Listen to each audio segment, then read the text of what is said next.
just got sick like the last night this morning, so if there's a lot of coughing or excessive water drinking, that is why.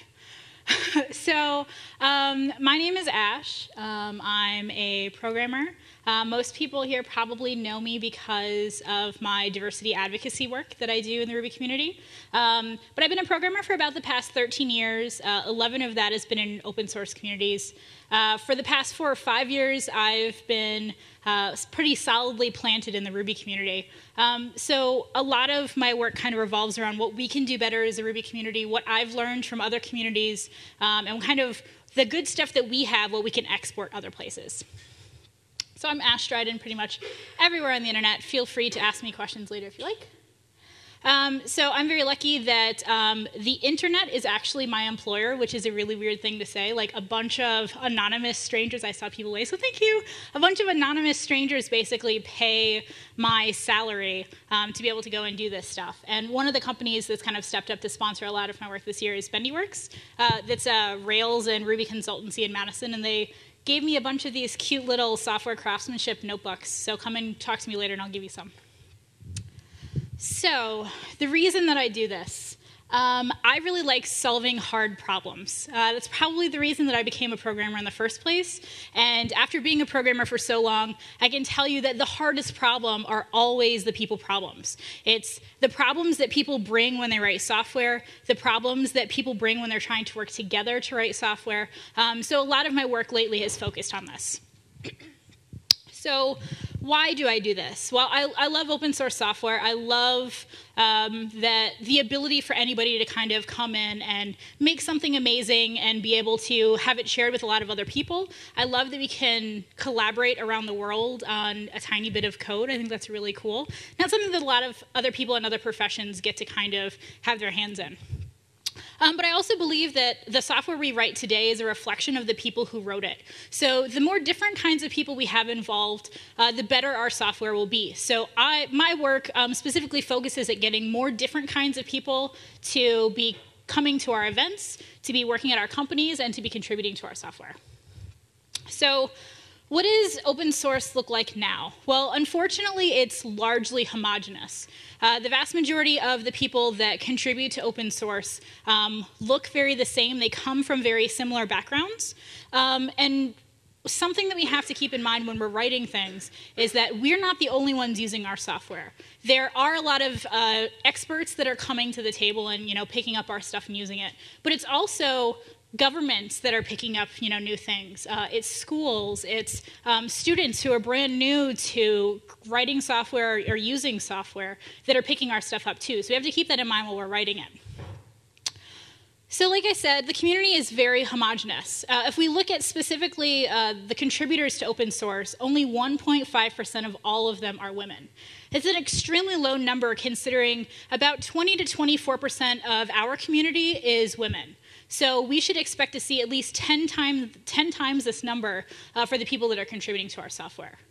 Now, as far as other marginalized groups go, people of color, LGBTQ people, people who don't speak English as a first language, people with different disabilities, we have no idea. The groups are small enough, and unfortunately the funding is so specific to women that we just don't write down any of these other attributes. We're not polling people to figure out what the representation is like for these other groups. So why is it so low? There are a lot of different factors that contribute to this, and I'm just going to kind of glance over them briefly. I do have a blog post that I have in the resources that you can check out if you want to dig a little bit more into each of these things. So the first one is time, and this is probably the hardest one because it's not something that we can give other people or something that we can help other people create. We have a lot of people that are in marginalized communities that have far less time to contribute to open source software. When they go home, they're far more likely to be doing other kinds of unpaid labors, whether that's taking care of family members or running errands, dealing with medical concerns, all of those things that keep them from being able to have the time to sit and write software. We also have an issue of pay inequality.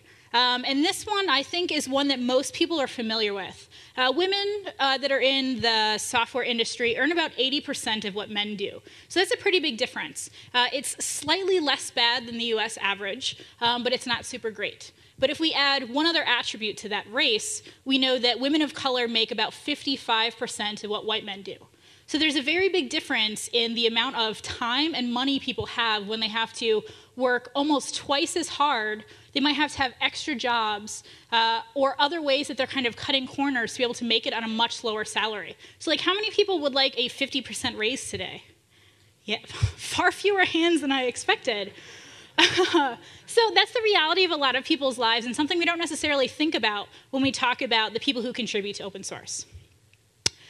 Additionally, very few people are actually compensated for contributing to open source. While we do have a number of companies that have become very visible for either paying somebody full-time to work on open source full-time, and that's their whole job, or giving them 4 hours or 8 hours a week or a month to be able to do that, that's great, but those jobs are very few and far between as far as the industry as a whole goes.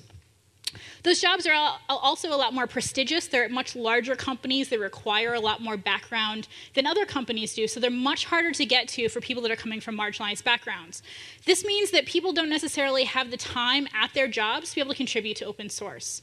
This is a really great way to get people interested in contributing to open source, feeling like it's something that's important to them and something like they could be proud of, and that's something that they could take on with them to their next job or for the rest of their career.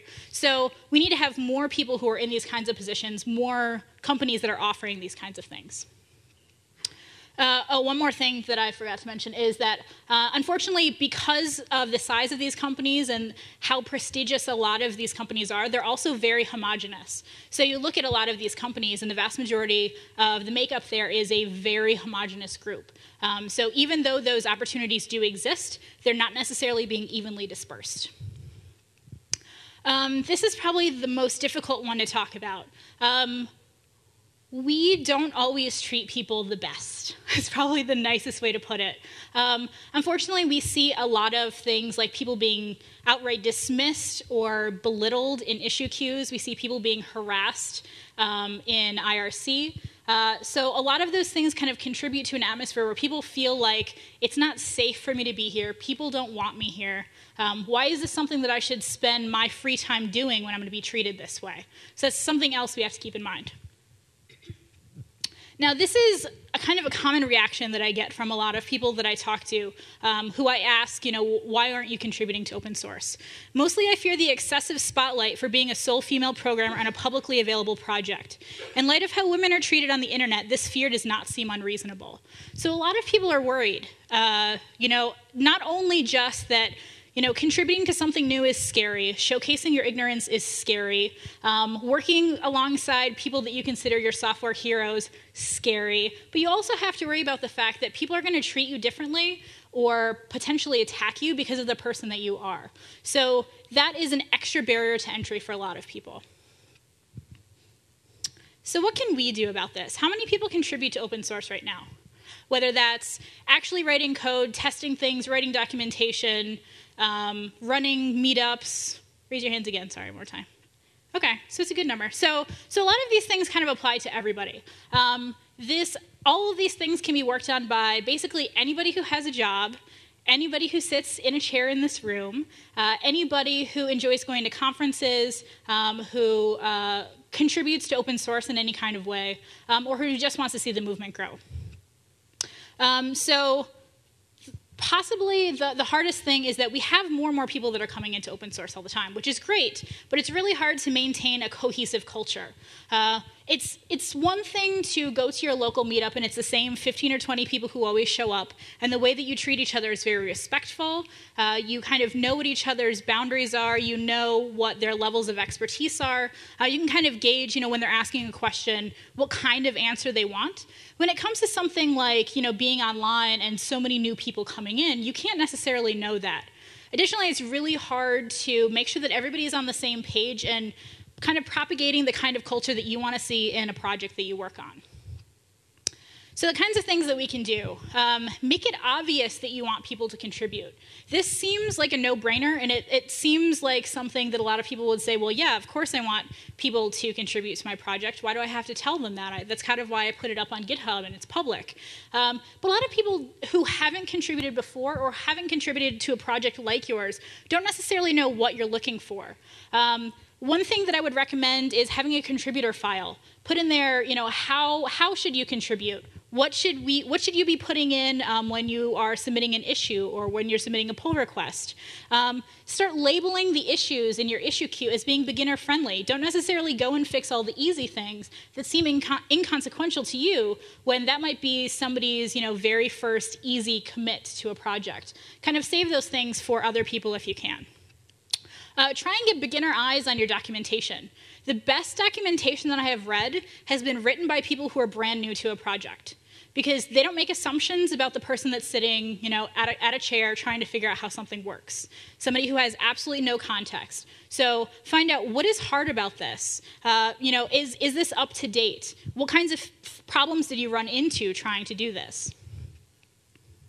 So this is a good example. This is Middleman's contributing kind of policy doc here.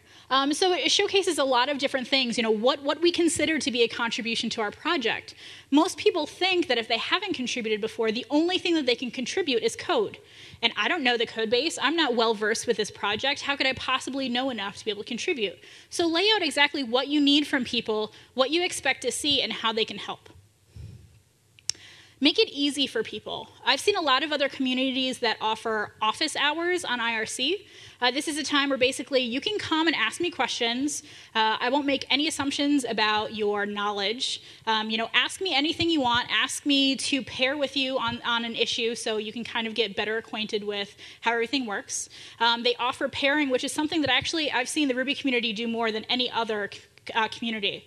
If you have those beginner issues that are labeled, write in the comments, if you are new to this project and you want to work on this, let me know, I will pair with you. Because it kind of takes away some of the fear then, oh, you will walk me through it. If I have questions, you'll be able to help me. Be vulnerable. This is a tough one. There was a time when all of us were new to the internet, when all of us were new to software, and it was scary.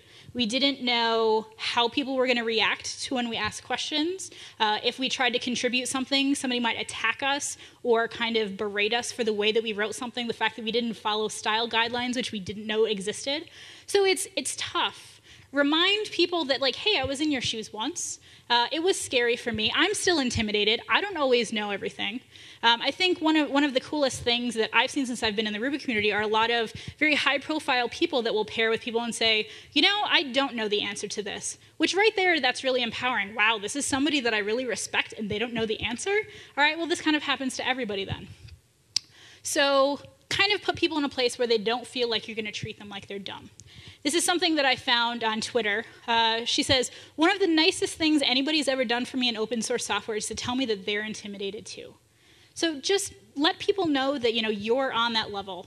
You've been there, you'll do what you can to help them. Which is hard when we already have a lot of other things on our plates. We can't necessarily do that with every single person, but maybe refer them to somebody else who has a little spare time or a little extra slack. Be patient. I used to be in an open source community that had a support IRC channel. And it was great with the exception of one thing that they thought was very helpful, which was a question bot. So basically the only thing it would do is somebody would come in and they would say, can I ask a question? And the bot would say, don't ask about asking a question, just ask the question. That's the only thing the bot was there for, which kind of made people feel like, okay, so I'm already on the defensive. I've already, offended somebody in some way. This is a very uncomfortable situation. Kind of meet people where they are. This is kind of a weird thing as it is. So try not to push them back when you're trying to help them. I have a friend who contributes to a lot of different Ruby projects. And one of the things that he does is anytime he doesn't recognize somebody's name in the issue queues, before he responds to them, he goes and checks their GitHub profile. And he's just trying to see what level of understanding do they have about this. Have they ever worked on this before? Are they new to Ruby altogether? Are they a brand new programmer? What kinds of responses are they expecting from a pull request from me? Do they want me to look at their style? Do they want me to nitpick everything that they do to kind of, try and make their code as good as possible? Do they need me to walk them through how something works because they don't necessarily understand? Be helpful. This seems like it should be one of the main things that we think about as open source contributors. Unfortunately, it's something that we're not super great at because we always think that we're being nice and helpful, and we're not always being nice and helpful. So a friend of mine said this, even nice and smart people do unhelpful things, which is totally true. We've all had somebody who comes in and asks us what we consider is a silly question, a question that we've answered 100 times. It seems obvious to us, you're wasting my time, I have 100 other things going on, and you're just kind of adding to that pile. So be patient, understand that people don't always know the answers, and they're asking because they probably genuinely want to know. Make it safe for people. This is something that's gotten a lot more traction lately. A lot of projects are adding codes of conduct to their projects, which if you're not familiar, a code of conduct is basically a policy that says, this is the kind of behavior we expect from you. If you exhibit behavior other than this, these are the kinds of things that you can expect in return. Additionally, if you have a problem with somebody, these are the people you can contact, and we will do what we can to help make the situation better. So it's important that everybody in a project, especially the core team, especially very common contributors, know exactly what is in this code of conduct, what's expected of them, but also that they're available so if somebody has a problem, they can approach them and say, okay, I understand, let me investigate this, I'll get back to you, I'm very sorry that that happened, that's not the kind of atmosphere that we want to, it's not the kind of atmosphere that we want to create here. So make sure that all of that information is publicly available. Anybody who's contributing to your project knows. A very easy way to do that is if they exhibit some kind of behavior that seems like it's on the edge, just kindly link them to the code of conduct. This is what we expect from people that are in this community. Pay for it. A lot of the open source work that's being done right now is unpaid. There are a lot of people who do it for fun. A lot of people do it because they're giving back and they love it, and I totally appreciate that. But like I said before, there are a lot of people who can't contribute because they don't have the luxury of time. They're making far less money. So not being paid for it is kind of a hindrance. If you work at a company that pays people to contribute to open source, make sure that that's in your job description. Make sure that that's what gets posted to the world so people know when they're applying for your jobs that that's a perk. Because it is. It's something that you can take with you long after you've left. Make sure that that people understand also what that means. Does that mean that you're doing it full time all the time, just a few hours? Other ways that you can kind of contribute to this if you're not able to talk your company into giving people hours to do that is to sponsor a program that does that. So Rails Girls Summer of Code, for instance, last year paid quite a few women to work on open source projects like Bundler for 3 months during the summer. So it gave them not only the time and the money to be able to do it, but hooked them up with mentors, with project owners, so they could kind of get the feel for contributing to projects, what it's like to communicate with the community. Lastly, what you can do is volunteer. Has everybody heard of Rails Girls or Rails Bridge? Most people. Okay, so if you're not familiar, it's a program that helps women and their friends get into Ruby and Rails programming.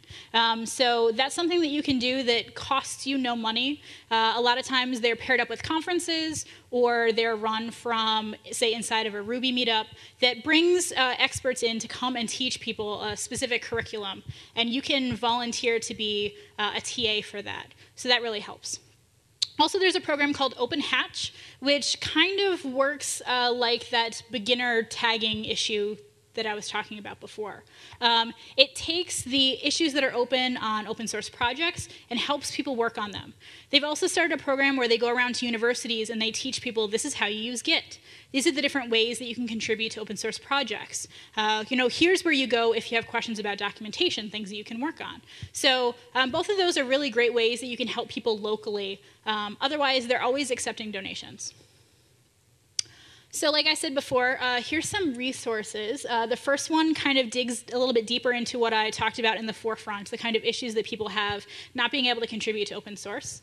The second one is the contributor doc that I was talking about instilling in programs. And then the last two are codes of conduct that have been implemented in open source projects. The first one is the Bundler Code of Conduct, which I helped on. And the second one is a contributor covenant, which Coraline actually started, who's here, and I can't see her back there, to basically be able to give open source projects a template that they can fork and pull into their project. So they don't have to kind of do all the research and everything up front. She helps with that. So that's all I've got. Thank you very much. All right, thank you so much.